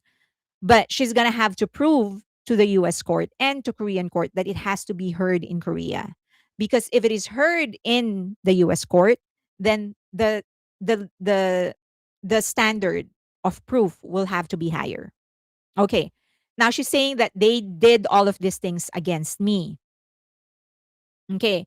Um there is a rule just finalized back in August 2024 that makes astroturfing and some other PR moves illegal. Okay. But it's very specific to products because it's FTC, right? So it's consumer protection. For example, creating, buying, selling, or disseminating fake or false consumer review or testimonials. That's illegal. So you can't pay 100 people and say, leave a review, a positive review on my product. That's illegal. Okay. Buying or selling fake social media indicators, meaning bot generated followers, that's illegal. Paying for positive and negative reviews in ways that mislead, that's illegal. Suppressing negative reviews through threats or misrepresentation, that's illegal. Okay. So she has a fight if she can prove that Hybe and Tag PR actually bought likes, bought followers, and seeded negative reviews against her, and that it resulted to her economic losses. She has a case. However, in social, there are ways in like the content creator industry where payola, where they can actually ask you to leave a positive review um, without having to pay you to leave positive review. And that includes you getting an offer from a company like will give you a free product and just leave a review. Most likely you're going to leave a negative a positive review, right? Because you want the continued partnership with that brand. So those are some of the indirect ways. Like if, for example, a makeup company gets in touch with you and say, hey, we're building like a brand ambassador team and you're in the short list, but why don't we try with a simple partnership? We're going to give you um, a bunch of our products. You try it, you review it, and then we'll see where that's going to go. Of course, a lot of content creators are gunning for long-term partnerships. So if an opportunity like that comes in, then I'm not saying all, but many will actually grab that opportunity. They're just going to leave positive reviews just as so they will be in the running for a long-term partnership with this brand. So the brand can wash their hands and say, we did not ask you to leave a positive review. We said we'll do a trial and we'll take it from there. So they both have complete deniability. And then the content creator can say, well, I did not do it. I did it because I think it's a good product. So that that is how iffy the rule is. They can for as long for as hard as they can write rules and regulations when it comes to online trending, PR, and marketing. At the end of the day, it's still up to them, people being able to prove that they were getting paid to do what they are doing. So, and that's the hardest thing to do. Did I make sense to everyone? So I mentioned that because I wanted to emphasize how impossibly, not impossibly, but how difficult this thing that she claims to be doing. Now, the other thing is that even if, for example, she's able to prove that Hybe smeared her, it's not going to undo what she has done. It's not going to suddenly make everything that she has done okay. Those are not mutually exclusive. Two things can be true at the same time. Even if, let's just say, for example, Hybe smeared her. Hybe could have smeared her, but it still doesn't undo the manipulations that she did, the kind of damage she did to the brand of New Jeans, how she brainwashed the five girls, all of those things. It's not going to cancel what she has done. So she can push for this all she wants. It's not going to undo what she has done. These are just two separate things, two separate issues. And this is what a lot of people miss. You can say whatever it is that you want to say with the PR game of Hybe, which I think isn't very good anyway, but it does not change what she has done. Okay. So it's not going to cancel her intent, and it's not going to cancel what she has done. What she is doing is what she is accusing Hybe of doing: astroturfing, manipulating public opinion. And the worst thing is that in court, in Seoul court, the civil court of Seoul, Korea, has already stated that she did public negative public opinion, that she manipulated the opinion of against to turn it against Hybe. It's on record. It's a public document. So that is not going to change. The court already stated you did the PR game. You started it, and that's why Hybe had to audit you, because you were trying to smear the name of Hybe, the brand of Hybe. Okay. Now, Macaulay, if you would remember, or McCall, is the South Korean PR company that she hired and has been accused of orchestrating or managing Min Hee-jin's PR and media strategy during her high-profile case against Hybe.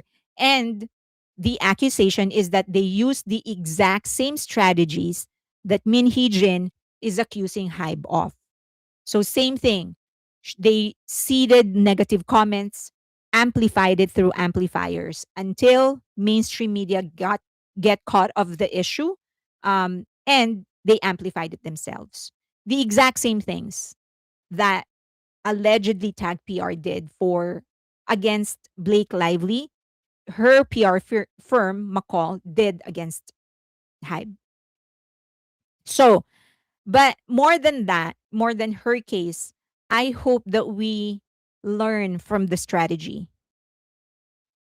Uh, a single post from an unknown account in an unknown website getting amplified by 100,000 likes, 200,000 likes by people in social media, it doesn't make the issue real.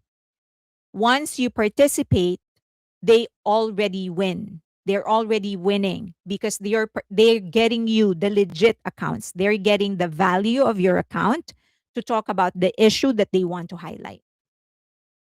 So I hope we learn from that. Um, that the best way is to do it the reverse way. Instead of participating in a negative issue, participate in a positive issue. Put your likes, put your comments on posts and claims that are positive for BTS or your other favorite uh, acts. Okay. The more she says Hybe did this or that, the more she gives away what she has actually been up to. Hybe has good lawyers. This is why Army combats the antis. Just report them. She lives in her own greedy, narcissistic world. Okay, let's go back and see and look for questions. Is she perhaps threatening to use these strategies in a more powerful way? She's already using the strategy. She already has an army behind her back, which is the bunnies. Just observe how these people amplify anything that she does. So she has that behind her, right? They're organized, they're willing to spend, and they're willing to do what seems to be like just low things, like things that you would not imagine you yourself would be doing, like sending fax messages to a government office, like petitioning for a lawsuit against the company. Like, are those, if you are someone who has, like, just if you have things in your life, why will you waste your time faxing a government office just to tell them about how much you hate this person or this company? But they're doing all of that and they're spending money filing complaints, filing lawsuits, hiring a lawyer, in behalf of someone. They're not the victims. It's somebody else, and they're hiring a lawyer to sue people that are going against Min Heejin. Okay. Oh my god, this woman is so delusional. So even though MHJ lose court of justice, she still will try to win court of public opinion, which she was very much aware of from the beginning. Remember when she said, and this is also an important thing that we need to learn. She said from the beginning that she knows many of the things that she will say will not stand in court. She was advised against that. She was advised that her accusation of plagiarism will not stand in court. And the advice was right, because that's exactly what the Seoul court said, that you can't say it's plagiarism. There's a lot of similar things between different groups and different songs and different outfits or whatever. Doesn't make it plagiarism. But from the beginning, she said it does not matter. We just need the headlines. Once it hits the headlines, it's going to be true for a lot of people. And she's right. That's why I said in the beginning, she was dancing circles around Hype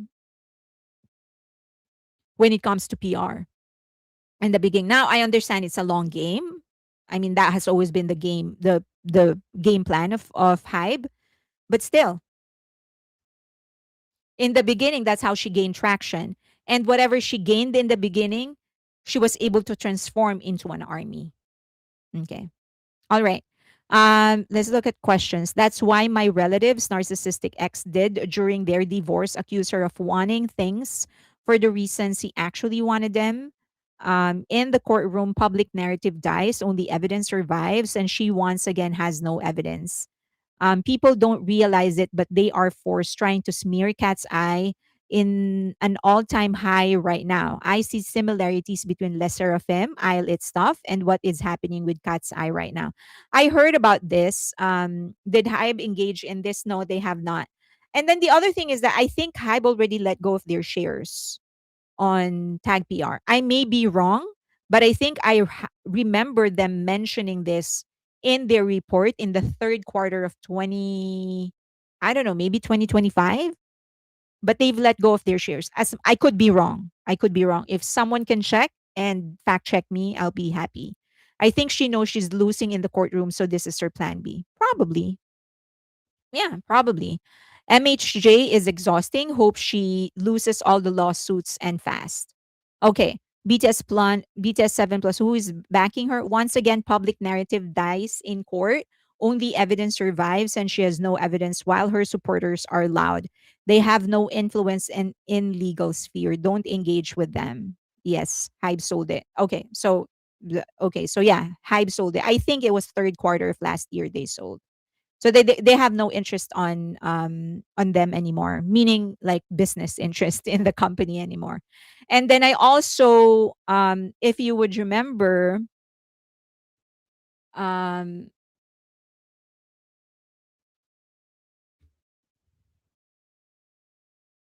so there's a website that we use, marketers, PR people, um like media people.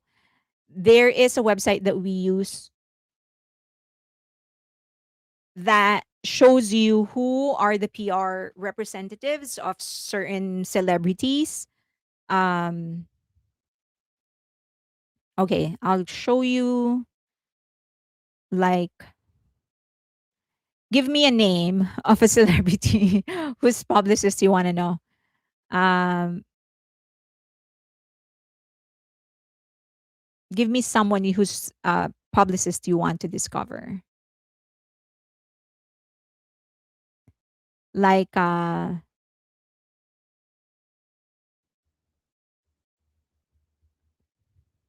okay, here, Justin Bieber. Let's look at Justin Bieber. Like, so this is a free account, so you won't actually see who it is, but um I usually use the account of my friend who is still in the marketing PR world. And okay, here.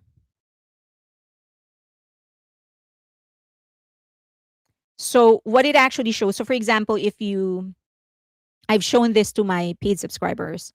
So you will see, and to my paid subscribers, I will be able to show because they requested some of the information of other celebrities. So I'll be able to show it to them, but to you, you just get to see the free one. Okay. So you can search the name. So, for example, if you want to know who Justin Bieber's agent is or publicist or whatever, you can search for their name. And then you will be able to see them. Like if you browse through, like this is the agent, brand partnership, this is the person that you get in touch with. Like it says brand partnership, that's Micah. And then there's also if you want to do like bookings, if you want to book Justin Bieber, music manager, um, yes. So other information. So when you're in your paid account, you get to see more. So that's how it looks like. So, Usher, you want to see Usher? Okay, let's see Usher.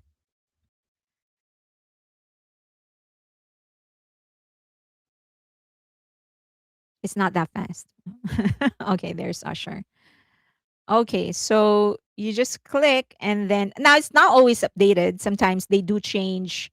Celebrities would actually change who their representatives are, and it's not always like updated, but it's still useful, especially for okay, like there. So there's like for live music touring, this is the guy that you get in touch with, Christian. You know, those are the information. Daryl for music touring, and then this is the manager. Yeah. So and then you actually, if you correct, like if you're a PR practitioner, if you're a marketer, if you correct the information, you'll submit, hey, this is not the PR representative anymore. This is not the publicist. You'll get points. And then you get to do more stuff.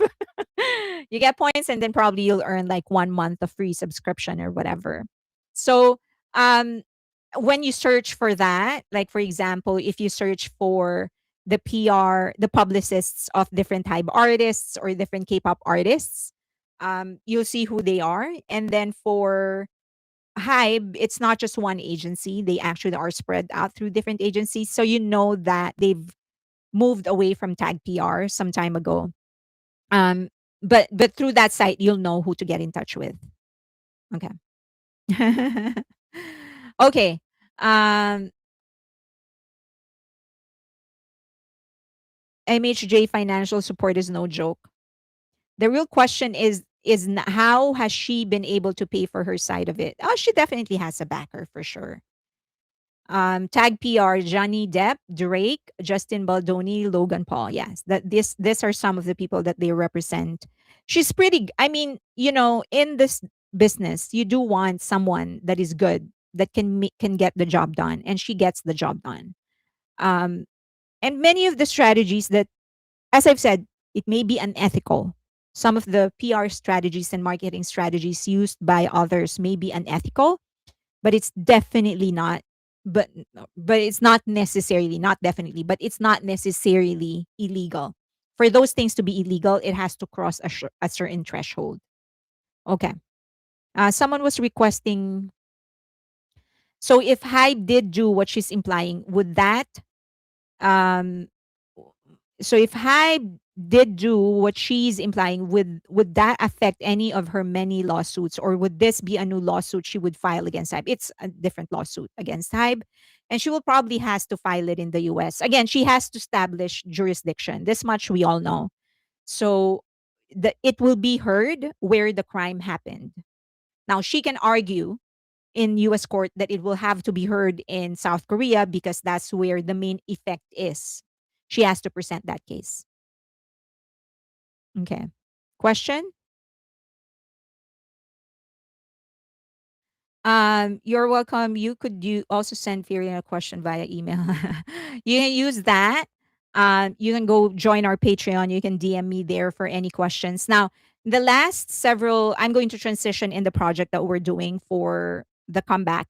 So in the last several days, I've just been just so busy with the all the suites, getting all those reservations in, helping some of the groups to get their suites and stuff, but we're on the home stretch, right. It's the last 2 days. I guess by Wednesday we'll all know exactly. Then I can go back into the usual rhythm of things. But one of the things that I've always wanted to do was to do some sort of a project for BTS in their comeback. And when I say project, I mean like charity sort of, something that will resonate with. I opened this up in the previous live stream for members only, so they already know about this. But so what I kind of wanted to do was just do a project. So for example, we know that Min Yoongi Min is or Suga or August D. He has a he has the mine program. And then J Hope is very much into, he's actually taking care of a shelter, which I love as well, because I have a dog and I love dogs. So we know that he's taking care of a shelter. He's actually got them, like he recreated, like he reconstructed the shelter, and he regularly gives donations and stuff. And then we know that Jimin is very much into education. He donates a lot into education. He has like thousands of scholars.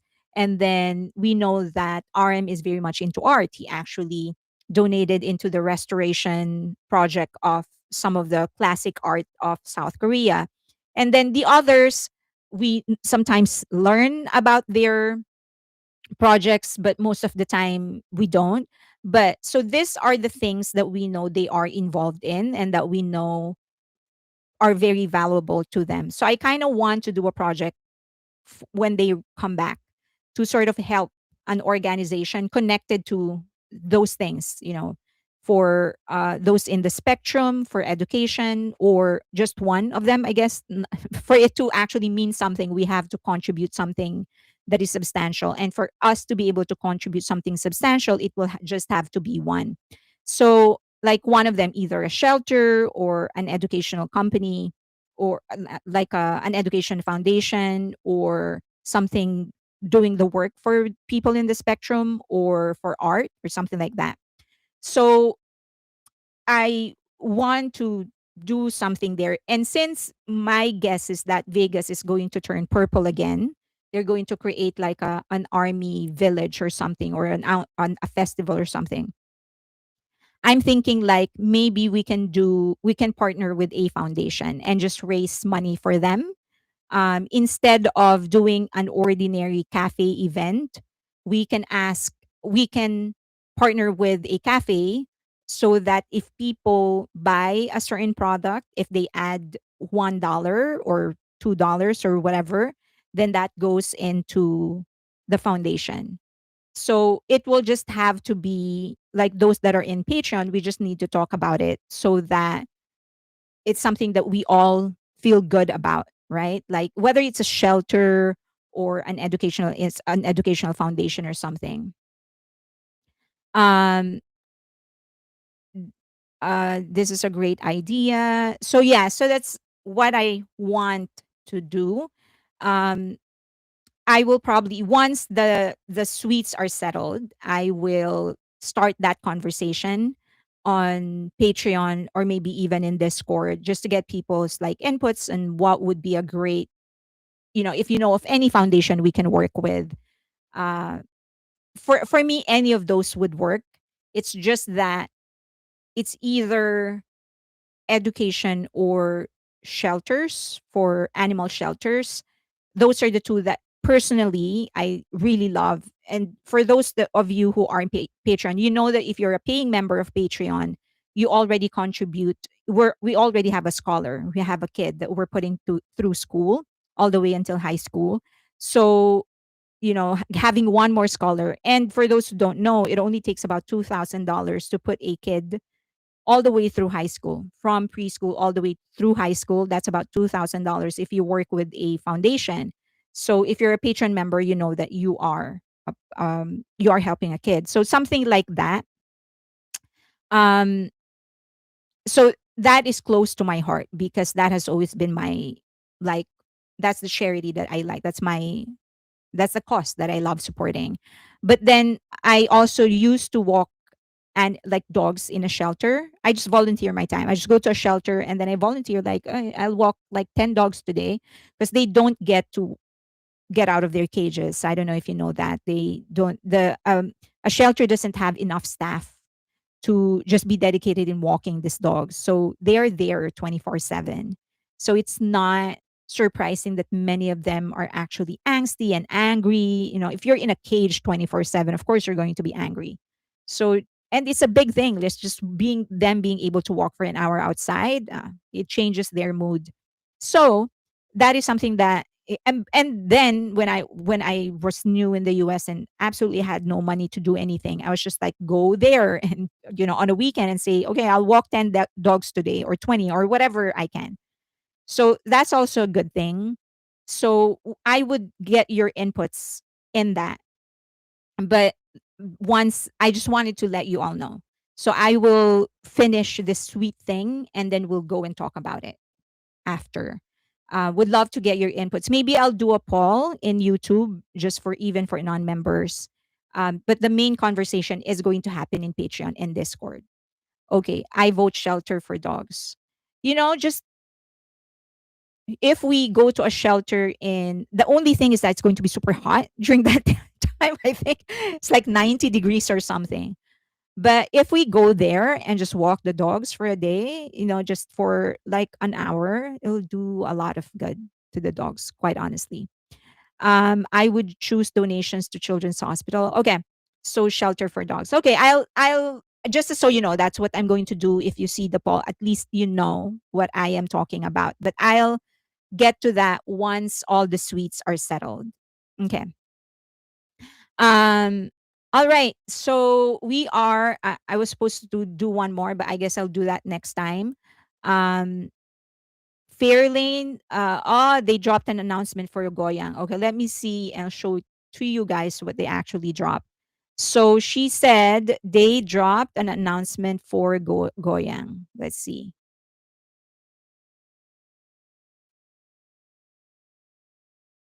Okay, here. For those of you who are interested. Okay. So let me make it bigger.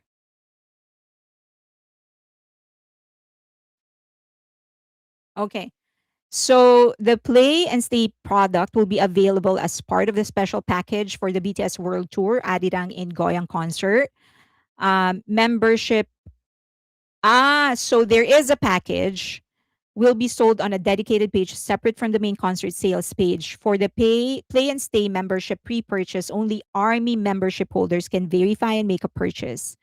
So I guess it's like hotel. It includes hotels and something like that. Okay, here.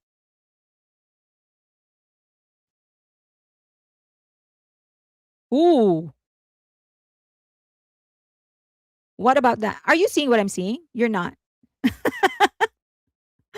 Okay, so if you plan on attending, you can buy these packages through Null World, which is the Interpark website, and you can buy this. You can purchase these packages, so it will allow you to stay in these hotels during your stay, and I think the prices are very very friendly.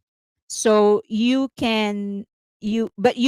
have to be a Weverse member, an Army member, for you to take advantage of these offers.